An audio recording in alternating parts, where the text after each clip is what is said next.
C'est avec le Premier ministre Daniel Kablan-Duncan que le directeur général du Fonds monétaire international, Christine Lagarde, en visite en Côte d'Ivoire, a eu sa première séance de travail. Il a été essentiellement question de développement de la Côte d'Ivoire et d'appui du Fonds monétaire international à ce processus. Vu la stabilité de l'économie ivoirienne après la crise post-électorale, elle n'a pas manqué de féliciter le président de la République, le Premier ministre et les membres du gouvernement. Nous avons eu une très bonne réunion technique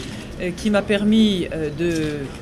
d'apporter à Monsieur le Premier ministre et à son gouvernement tout le soutien du Fonds monétaire international pour l'entreprise ambitieuse de réformes économiques nécessaires qui a été engagée sous l'autorité du président Ouattara par son gouvernement. C'est une entreprise ambitieuse, c'est une entreprise qui avance, qui marche bien, qui ouvre un chemin nouveau pour l'économie ivoirienne, qui après avoir passé un certain nombre d'épreuves, en particulier dans la période post-électorale, a besoin de retrouver le chemin de l'espérance, le chemin de la création de valeur, du développement économique. Je crois que c'est attesté par un certain nombre de chiffres quand on constate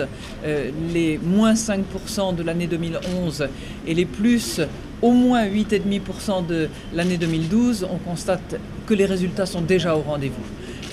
Ça sera encore plus tangible et encore plus évident au fur et à mesure de l'avancée des réformes structurelles qui sont entreprises sous son autorité. Le directeur général du Fonds monétaire international, Christine Lagarde, a enfin encouragé les autorités ivoiriennes à accélérer le processus de réconciliation pour que tous les Ivoiriens participent au développement du pays.